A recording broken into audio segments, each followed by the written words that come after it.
Yeah, the light's gone a bit funny, so it is late in the day, but it's gone a bit funny. You can see that up there. Obviously a second part of the storm coming in, but I'm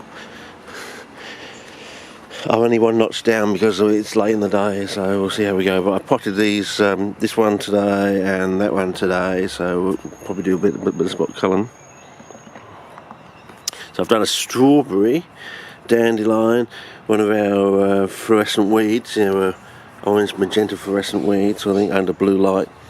Whether that's the reason it's blue light, one of these blue LED things, which is not probably the same as a UV lamp. Maybe that's the difference, I don't know. Just putting it out there, fellas. I definitely say they do actually fluoresce as far as I can see to the human eye. Yeah. It's not a reflectance, it's a fluorescence, sort of thing. But it could be the fact that we're using these new modern LEDs. I don't know.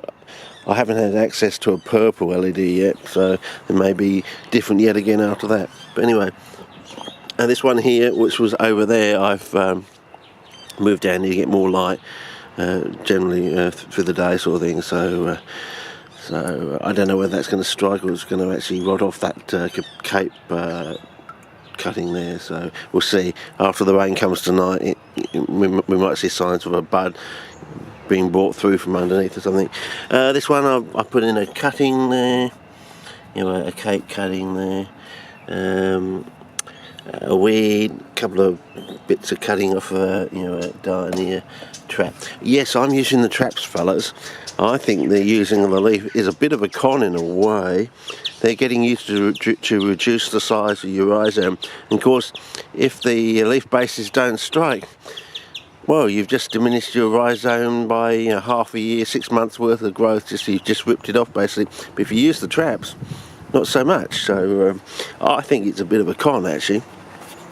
So, and this thing's still going out there, so I put in another one in here in this one, so we'll see if there's a difference with this one, because this one is slightly different to that one, so we'll see how we go. But these two are the same, but this one is slightly different to that one. And then if that works, then I've basically got one more step to try out. And I'm thinking I could actually add equal amounts of the prilling to this, because it's not like the sand, it won't float out of this, so I can actually double the volume. That I can make 2 pots of that, and that's coming from half that. So basically I've doubled that, and then that comes from the dried pellets, which is half again. So I can actually make a really interesting increase in volume. So yeah. So anyway, we'll see how we go. And as I said, these just keep fattening up. As I said, I think they grow when you think they're dormant, basically. So we'll see how we go, and if I make progress on these ones, well then I'll start making up some big batches, and I'll pop this one up, and I'll pop that one up, and I'll pop that one up, and I'll pop those up, and really start to get going, sort of thing. And I'll also think about doing a pit of Pauline out the front, if I can actually make that dramatic increase in volume. Turn barely half a bucket into about 3 bucket loads of medium, sort of thing, with the superior growth qualities in it. So if I could add sand to that again, and then also add the polystyrene prilling, I could really make an increase in volume. So anyway, that's about it for now, I think. And after that is getting back to the tissue culture, I think, because I'll basically be done, I think, if it works out.